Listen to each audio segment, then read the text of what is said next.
ಎಲ್ಲರಿಗೂ ನಮಸ್ಕಾರ. ಆ ದೇವರು ಎಲ್ಲರಿಗೂ ಆಯುರಾರೋಗ್ಯ ಐಶ್ವರ್ಯ ಕೊಟ್ಟು ಕಾಪಾಡಲಿ ಅಂತ ಕೇಳ್ಕೊಳ್ತಾ ಇವತ್ತಿನ ಬ್ಲಾಗ್ ಶುರು ಮಾಡ್ತಾ ಇದ್ದೇನೆ.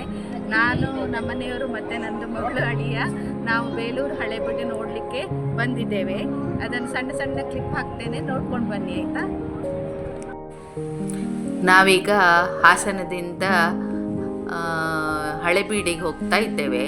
ನಾವು 4 ಜನ ಇತ್ತೀಗ, ನಾನು ನಮ್ಮನೆಯವರು ಆಮೇಲೆ ಮಗಳು ಅಳಿಯ. ಅವರು ಬೆಂಗಳೂರಿಂದ ಹಾಸನಕ್ಕೆ ನಿನ್ನೆ ಬಂದಿದ್ರ ಅವರು. ಆಮೇಲೆ ನಾವು ಇಲ್ಲಿಂದ ಸಾಗರದಿಂದ ಹಾಸನಕ್ಕೆ ಹೋಗಿದ್ದು.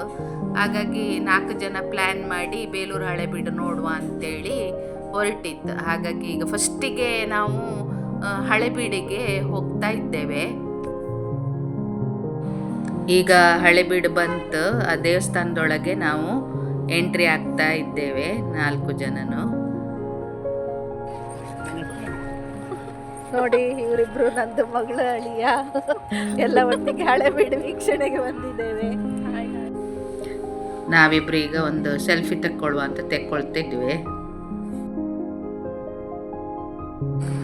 ನಾವೀಗ ಹೋಗ್ತಾ ಎಡಬದಿಗೆ ಒಂದು ಗಣಪತಿ ಮೂರ್ತಿ ಇದೆ. ಬಲಭಾಗದಲ್ಲಿ ಒಂದು ಶಿಲ್ಪಕಲೆ ಇದೆ. ಅದು ಹೊಯ್ಸಳ ರಾಜವಂಶದ್ದು ಲಾಂಛನ ಅಂತೆ ಅದು. ಇಲ್ಲಿ 2 ದೇವಸ್ಥಾನಗಳಿವೆ. ಒಂದು ಹೊಯ್ಸಳೇಶ್ವರ ದೇವಸ್ಥಾನ, ಮತ್ತೊಂದು ಕೇದಾರೇಶ್ವರ ದೇವಸ್ಥಾನ. ಈಗ ಅದರ ಎದುರುಗಡೆಯೇ ಇದ್ದೇವೆ ನಾವು. ಯಾವ ಸ್ಕೂಲ? ಇಲ್ಲಿ ಶಾಲೆ ಮಕ್ಕಳು ಎಲ್ಲ ಬಂದಿದ್ರು, ಚಿತ್ರದುರ್ಗದವರಂತೆ. ನೋಡಿ ಶಿಲ್ಪಕಲೆ ಎಲ್ಲ ನೋಡಿ. ನಾವೀಗ ದೇವಸ್ಥಾನದೊಳಗೆ ಹೋಗ್ತಾ ಇತ್ತು. ಇಡೀ ದೇವಸ್ಥಾನದಲ್ಲಿ ಎಲ್ಲಿ ನೋಡಿದ್ರು ಶಿಲ್ಪ ಕೆತ್ತನೆ, ಅದನ್ನೇ ನೋಡೋದೇ ಆಗುತ್ತೆ ನಮ್ಗೆ ಇಡೀ ದಿವಸ. ನೋಡಿ, ನೀವೀಗ ನೋಡ್ತಾ ಇದ್ರಿ ಅಲ್ಲ, ಈಗ ದೇವಸ್ಥಾನದೊಳಗೆ ಬಂತು. ಆ ಶಿಲ್ಪಕಲೆದೆಲ್ಲ ಕುಸ್ರಿ ಕೆಲಸ ನೋಡಲಿಕ್ಕೆ ಒಂಥರ ಖುಷಿ ಆಗ್ತಾ ಇದೆ. ಇಲ್ಲಿ ಅದೇ ಇದು ಲಿಂಗ ಇದೆ, ದೊಡ್ಡ ಲಿಂಗ, ಅದನ್ನು ತೋರಿಸಿದೆ ಅಲ್ಲ ನಾನಾಗ. ಇದೀಗ ನೋಡಿ ಕಂಬಗಳು, ಒಂದೊಂದು ಕಂಬ ಒಂದೊಂದು ಥರ ಉಂಟು. ಅಂದರೆ ಎಲ್ಲದು ಒಂದೇ ಥರ ಕೆತ್ತಲಿಲ್ಲ, ಅವರು ಬೇರೆ ಬೇರೆ ಥರದಲ್ಲಿ ಕೆತ್ತಿದ್ದಾರೆ. ಒಂದೊಂದು ಕಂಬ ಒಂದೊಂದು ರೀತಿ ಇದೆ. ಇದೀಗ ದೇವರು ಅದೇ ಲಿಂಗ ಇದೆ ನೋಡಿ. ಇದು ಆ ದ್ವಾರದ ಮೇಲಿನ ಕೆತ್ತನೆ, ಅದನ್ನೆಲ್ಲ ನೋಡ್ತಾ ಹೋದರೆ ಅದೇ ಒಂಥರ ಕಳೆದೋಗ್ತೇವೆ ಅಂತ ಹೇಳ್ತೇವಲ್ಲ, ಆ ಥರ. ಇಲ್ಲಿ ನೋಡಿ ಮೇಲ್ಛಾವಣಿಯಲ್ಲೂ ಆ ಕೆತ್ತನೆ ಮಾಡಿದ್ದಾರೆ ನೋಡಿ. ಈಗ ತೋರಿಸ್ತಾ ಇದ್ದೇನೆ ನೋಡಿ ಎಲ್ಲ ಯಾವ ಥರ ಕೆತ್ತಿದ್ದಾರೆ ಅಂತ. ಈಗ ಇಲ್ಲಿ ನೋಡ್ತಾ ಇದ್ದೀರಿ ನೋಡಿ, ಸ್ವಲ್ಪ ದೂರದಿಂದ ವಿಡಿಯೋ ಮಾಡ್ತಾ ಇದ್ದೇನೆ. ದೇವರು ತೋರುತ್ತು, ಅದರ ಎದುರಿಗೆ ಒಂದು ನಂದಿಯೂ ಉಂಟು.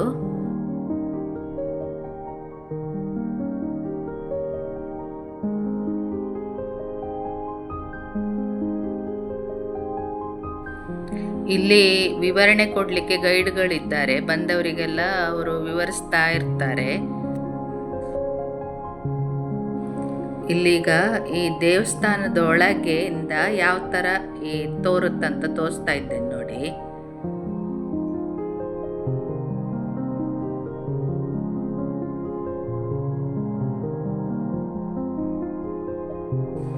ಇಲ್ಲೊಂದು ದೇವಿಯ ಮೂರ್ತಿ ಇದೆ. ಈಗ ನಾವು ದೇವಸ್ಥಾನದಿಂದ ಹೊರಗೆ ಹೋಗ್ತಾ ಇದ್ದೇವೆ. ಹೊರಗೆ ಹೋದ ಕೂಡಲೇ ಅಲ್ಲೊಂದು ಮಂಟಪದ ಥರ ಉಂಟು. ಅದರ ಒಳಗೆ ಒಂದು ದೊಡ್ಡ ನಂದಿ ಉಂಟು. ಇವತ್ತು ಭಾನುವಾರ ಆದ್ರಿಂದ ತುಂಬ ರಶ್ ಇದ್ದಿತ್ತು. ಈಗ ನೋಡಿ ನಂದಿಯನ್ನು ತೋರಿಸ್ತಾ ಇದ್ದೆ, ಎಷ್ಟು ದೊಡ್ಡ ನಂದಿ ಇದೆ ನೋಡಿ. ಇಲ್ಲಿ ಇದೇ ಥರ ಮಂಟಪ ಮತ್ತು ನಂದಿ ಇನ್ನೊಂದು ಕಡೆನೂ ಉಂಟು. ಒಟ್ಟು 2 ಕಡೆ ಉಂಟು ಇಲ್ಲಿ.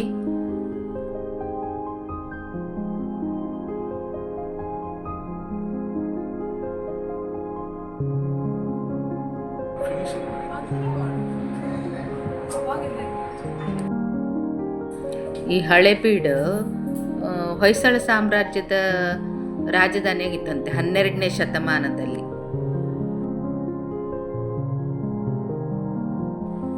ಈಗ ಈ ದೇವಸ್ಥಾನವನ್ನು ಪುರಾತತ್ವ ಇಲಾಖೆ ನೋಡ್ಕೊಳ್ತಾ ಇದೆ ಅಂತೆ.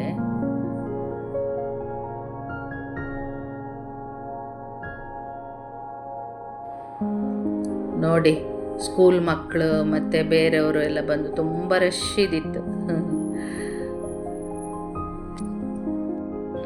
ಇದೀಗ ನೀವು ನೋಡ್ತಾ ಇರೋದು ದೇವಸ್ಥಾನದ ಸುತ್ತಲೂ ಇರುವ ಶಿಲ್ಪಕಲೆ. ಅದು ಒಂದು ಚೂರು ಗ್ಯಾಪ್ ಇಲ್ದಿದ್ದಾಗೆ ಶಿಲ್ಪ ಕೆತ್ತಿದ್ದಾರೆ. ಅದರ ನೋಡಿ ಎಷ್ಟು ಚಂದ ಉಂಟು ನೋಡಿ. ಆದರೆ ಅದು ಕೆಲವು ಮೂರ್ತಿಯೆಲ್ಲ ಭಗ್ನ ಆಗಿದೆ, ಕೆಲವು ಮೂರ್ತಿಗಳು. ನಾನು ಆಗ ಎಂಟ್ರೆನ್ಸಲ್ಲಿ ತೋರಿಸಿದೆ ನೋಡಿ, ಅದರದ್ದು ಕೈ ಎಲ್ಲ ಹೋಗಿದೆ, ಆ ಥರ ಎಲ್ಲ ಕೆಲವು ಮೂರ್ತಿಗಳು ಆ ಥರ ಆಗಿದೆ. ಅದನ್ನು ನೋಡುವಾಗ ಬೇಜಾರಾಗ ಅನಿಸುತ್ತೆ ಒಂಥರ. ಅಷ್ಟು ಕಷ್ಟಪಟ್ಟು ಮಾಡಿರ್ತಾರಲ್ಲ, ಆ ಥರ ಎಲ್ಲ ಮಾಡಿದ್ರೆ ಒಂಥರ ನೋಡಿದರೆ ಬೇಜಾರು ಅನಿಸುತ್ತೆ.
ಇವರು ಹಾವೇರಿ ಶಾಲೆ ಮಕ್ಕಳಂತೆ.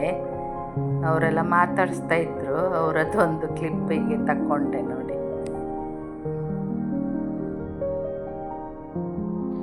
ಇಲ್ಲಿ ನೋಡಿ, ಅದು ಗಾರ್ಡನ್ ಯಾವ ಥರ ಉಂಟಂತ. ಆ ದೇವಸ್ಥಾನ ಸುತ್ತಲೂ ಅದನ್ನು ಒಳ್ಳೆ ರೀತಿ ಮೇಂಟೈನ್ ಮಾಡಿದ್ದಾರೆ. ಅದನ್ನು ನೋಡಲಿಕ್ಕೆ ಒಂಥರ ಖುಷಿ ಆಗ್ತದೆ. ಇನ್ನು ಈಗ ನಾವು ವಾಪಸ್ ಹೊರಡ್ತು ಹಳೆಬೀಡಿಂದ ಇನ್ನು ಬೇಲೂರಿಗೆ ಹೋಗೋದು. ಇಲ್ಲಿ ಹೊರಗೆ ಬರುವಾಗ ನೋಡಿ, ಇಲ್ಲಿ ಒಂದು ಕುದುರೆ ಉಂಟು. ಇದು ಸೇಮ್ ಸ್ಟ್ಯಾಚು ಅಂತ ಅಂದ್ಕೊಂಡದ್ದು ನಾನು, ಕುದುರೆದು ಸ್ಟ್ಯಾಚು ಅಂತ. ಆಮೇಲೆ ನೋಡಿದರೆ ಅವನ ಹುಡುಗ ಅದನ್ನು ಮುಟ್ಟಿದ ಕೂಡಲೇ ಅದು ಅಲ್ಲಾಡ್ತು ನೋಡಿ. ಈಗ ನೋಡಿ, ಅಲ್ಲಿ ನೋಡಿ, ನನಗೆ ಅದನ್ನು ನೋಡಿ ಆಶ್ಚರ್ಯ ಆಯಿತು. ಅದೊಂಥರ ಸ್ಟ್ಯಾಚು ಥರ ನಿಂತು ಬಿಟ್ಟಿದ್ದಿತ್ತು. ಇನ್ನು ಮುಂದಿನ ವಿಡಿಯೋ ಬೇಲೂರಿನ ಬಗ್ಗೆ ಇರ್ತದೆ. ನನ್ನ ಚಾನಲನ್ನು ಸಬ್ಸ್ಕ್ರೈಬ್ ಮಾಡ್ಕೊಳ್ಳಿ, ಶೇರ್ ಮಾಡಿ, ಲೈಕ್ ಮಾಡಿ, ಕಮೆಂಟ್ ಮಾಡಿ. ಓಕೆನಾ? ಬಾಯ್, ಸಿ ಯು.